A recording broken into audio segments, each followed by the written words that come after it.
Buenos dias, Roddy, and thank you for joining us today at Business Spotlight Series. Buenos días, Javier. Today we have Roddy Nicoll, CEO and founder of Spirits of Virtue.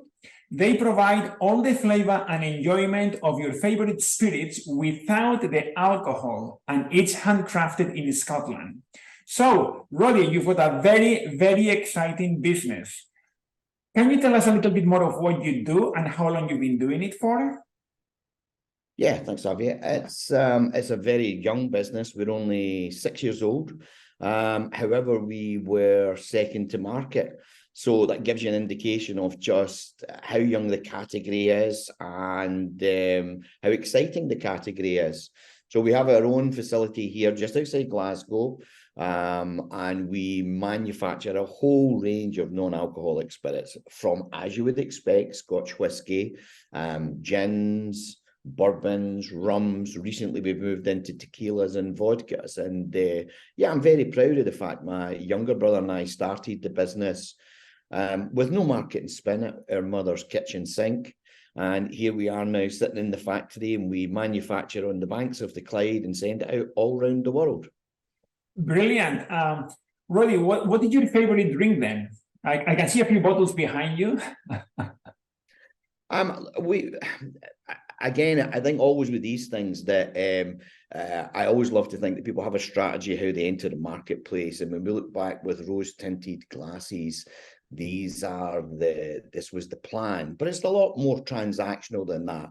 We created a gin first because the gin market was booming, and then it made sense for us to create a whiskey because we were a Scottish-based company. And before you knew it, we had a whole portfolio. And if I'm being grandiose, I think the eventual dream is I'd like to be a kind of a mini Diageo for non-alcoholic spirits, you know. Yes. Each of our different brands has its own identity, so they're standalone products, etc. I didn't think that was revolutionary, but we're kind of unique in the marketplace. So our whiskey looks like, smells like, and hopefully tastes like a whiskey. To me, that was a bit 101. But as the non-alc spirit category has developed, it's a pretty unique position. Yeah. Wow. Wonderful. And Roddy, what business changes? We talked about this before. What business changes do you have to make because of COVID? Oh, wow. So COVID kind of, like everybody else, stood the whole world on its head. Before COVID, we managed IP, we used co-packers, we managed brands. And then during the first wave of COVID, our co-packer started to close, and we had to make a decision as a company, how do we continue to trade? So the first one was that we got our own premises and very bravely decided we would set up and open the factory during the first wave of COVID. The second of the two parts were more commercial decisions. If you're building brands in the licensed trade, spirit brands, traditionally, they're built from the ground up. So you go to the on-trade, you build up the liquid on lips, and people see the brand. You move into specialist bricks and mortar retail, and eventually the aim is to go into FMCG and retail. But during COVID, of course, all the on-trade closed down. And then perversely, the retail, they needed product for the shelf. So it was a unique position for us. So we went from supplying the on-trade and building things in the traditional way to supplying in bulk to retail. So that was, that was a massive move, a complete change of our business plan. Nothing we'd planned for. So we went from co-packing to manufacturing, and from building brands up with shoe leather and hard work to supplying volume into retail. And that all happened within 9 months. And then the last part of that was we were very domestically focused, and now we are very much export focused. So yeah, I think COVID made the company what it is now. Is it a route I would have chosen? No, definitely not. But I am glad that I'm in that position now. Yeah, that's amazing. You've made some very brave decisions. And it reminds me of the analogy, you are giving a lemon, you've made lemonade with it. So yeah, it's Yeah, no, very much, Javier. I think it's One of the things I love about running the company is we have a very small management team. We are very incestuous. We live in each other's pockets. We share each other's successes, each other's failures. I like my management structure to be completely linear. I'm the founder, CEO. If you attended one of our management meetings, you would think I was just part of the team. Everybody has the right to question everybody else. But you would be a brave man to question the creative director about the creative process, but it's still an option. And I think that creates just a team spirit.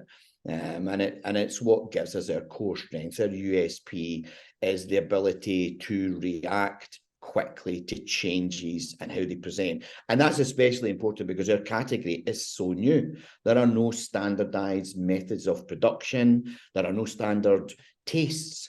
We're moving into, say, Japan. We'll have first mover status in Japan, a market of 125 million people, whereas in the UK, every one of the 7 big retailers has own label non-alc spirits. So the market's in a high state of development in the UK, and it doesn't even exist in Japan. Yeah. So there's the opportunities for us, and it's about being fleet of foot. Brilliant. So you mentioned before about Brexit. How you told me a very interesting story. How you went, for instance, with samples, it would take longer to deliver using a courier than you jumping on a plane. So tell us about that. Yeah, look, politics aside, we're on the doorstep of Europe, and it should be our primary market, but Brexit's made that very, very difficult. What we kind of found, and it was anecdotal, when we were interfacing with potential importers, distributors, retailers, you send samples out. Samples to Holland would arrive in 48 hours.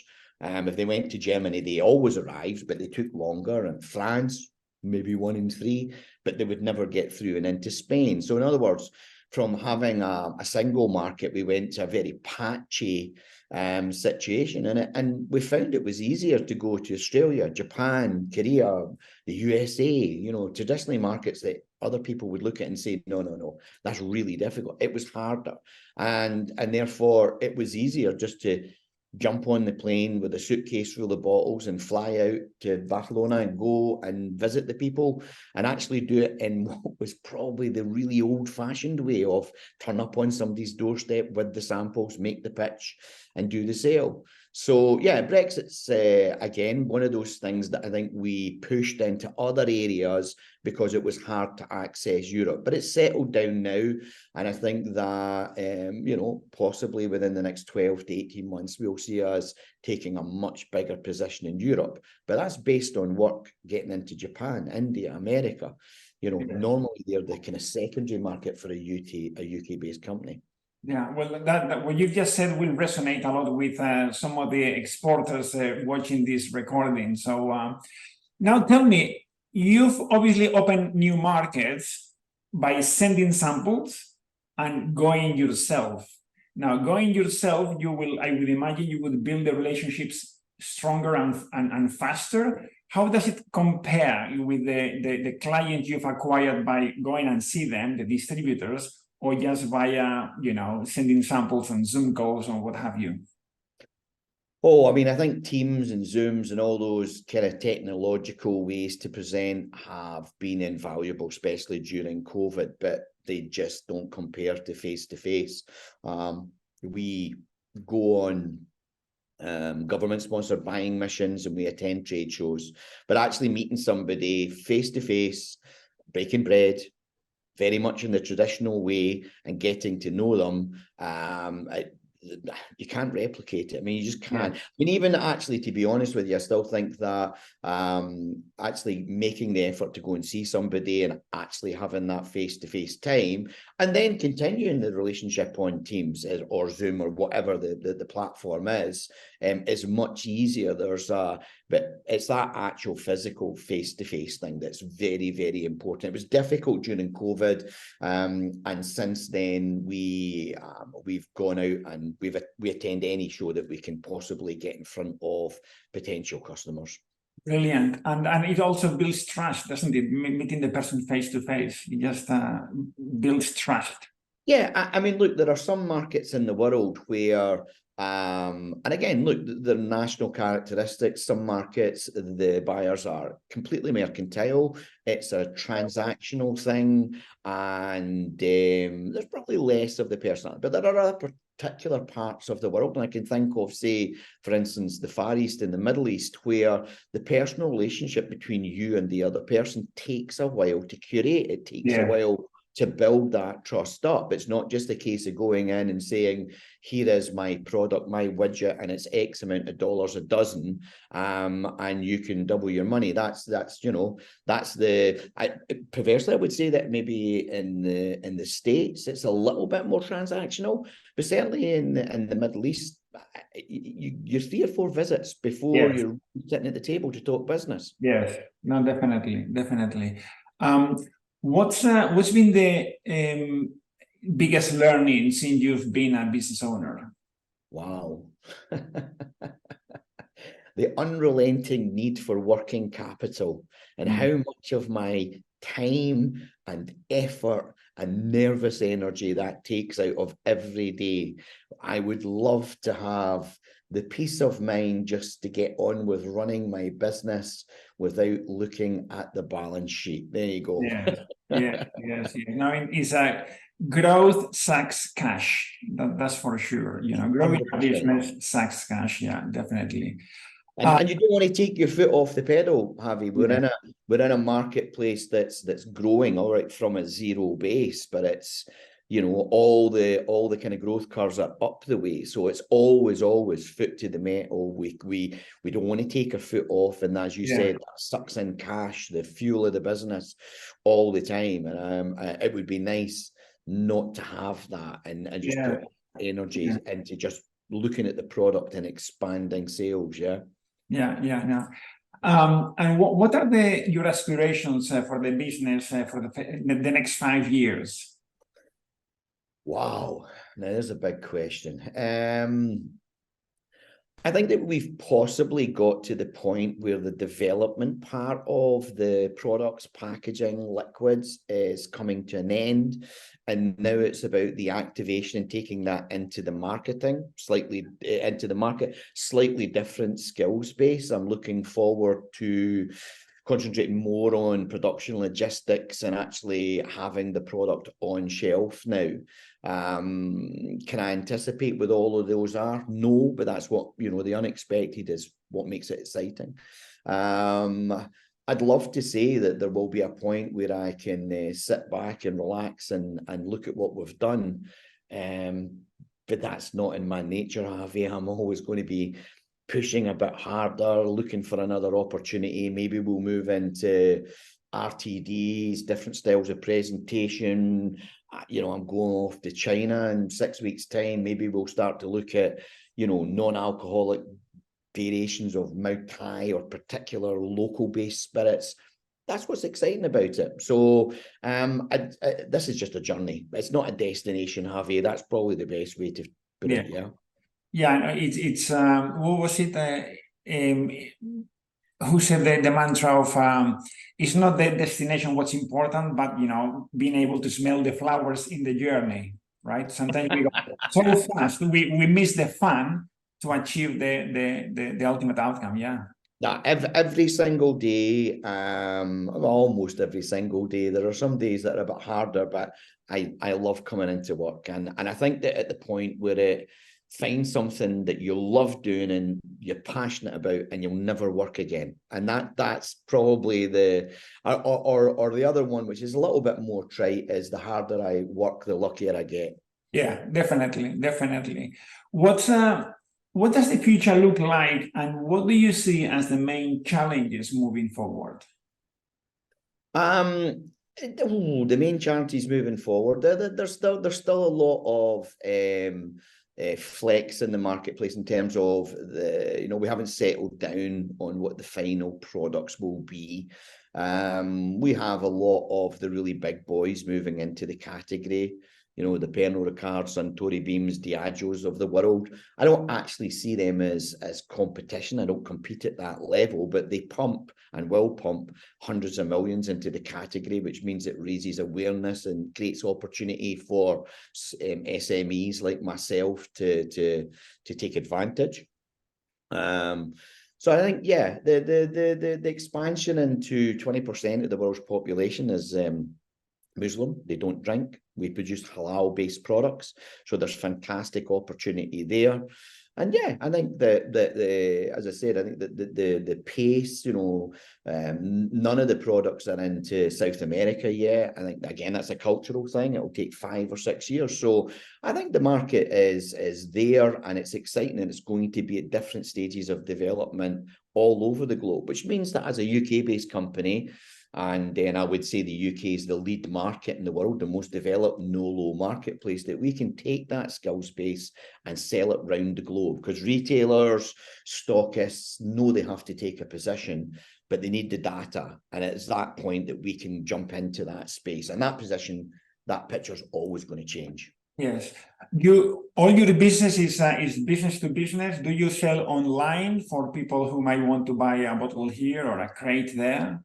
No, we did dabble in that in the early days, and getting back to the fact of keeping my team small and using external consultants when we run up to something that we don't have the skills base internally. I like managing a small team. I don't really want an impersonal large team, and that B2C thing is quite intensive in terms of, you know, man hours. And I looked at it and thought, all the work that we go into package and send out 2 bottles is about the same amount of work as doing a pallet.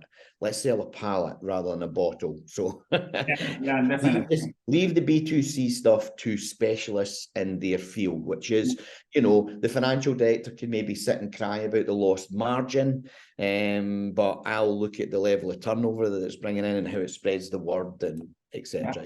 Yeah. Brilliant. Do you have, just to wrap up, do you have any advice for your 18-year-old self? Wow. No, you ask hard questions, Harvey. No, do you know what? I have arrived at a point in my life where, and I'll go back to that one piece of advice. My father said to me, find something you love doing and you'll never work again. And I have what I think a lot of people would say is a checkered or a variety of past experiences. And they've got me to this point, and little bits of skills base from this job or that particular thing have come to this nexus point. So go out, seize opportunities. Missed opportunities are missed opportunities. Go out there and you know, seize on them, Javi, because it'll get you to a point where, as you said, that time to stop and smell the flowers is really important. I think most people, everything I've read, people generally at the end of their days, they die with regrets. I don't want to go out with any regrets. I want to seize those opportunities. Brilliant. So I had another question to ask you when you were talking, but this escaped my mind. Oh yes. How did you come up with this idea? Was it something you wanted always to do, or how did it happen? No, so very quickly, I had a soft drinks company. We made powdered soft drinks. Somebody came to me and asked me to create a product for them. It was an additive for Prosecco, and to any Prosecco manufacturers out there, put your fingers in your ears, because it put glitter and sparkle and fruit flavors into your Prosecco. Very popular. So my head was in a kind of NPD development zone. My son is high functioning autistic. We were having a family drink, a G&T, and he said, "Dad, why do you drink that?" And I could see where his thought process was going. And I said, "I like the taste." And he called my bluff and said, "No, I think you like the alcohol." And I said, no, I stood by my position. I just like the taste. And I made justification why it. And he said to me, "Well, why don't you make some without the alcohol?" And to be honest, I think most conversations with a son and a dad, that would have been the end of it. But it came out of, the whole company came out of a dad trying to prove his son wrong. And so I went away and I worked away in my lab and I created the product. And it was, I mean, completely internally a family thing. And my younger brother said, look, I think you've got something here. Let's go and have a look and take it to the market. I was blissfully unaware of any developments in non-alc spirits. It wasn't on my radar. We went, took a stand at a big show, and the first people that came on the stand were Asda and said, come and talk to us, and Acado. And the HFA, which is the halal people, came to us and said, look, we think you've got something here. And that was really it, Javi. That's all we needed. And I sold the confectionery company and threw my lot into this. That's brilliant. That's a brilliant story. You know, thanks for sharing that. No problem. So you owe the business to your son, basically. Yes, absolutely. Yeah, it was just a father trying to prove his son wrong. There you go. Brilliant. That's excellent. Well, Roddy, it's been a real pleasure having you on board with us today, and for sharing your experience and wisdom with us today. Thank you so much. Thank you very much, Javi. I really enjoyed the interview. Brilliant.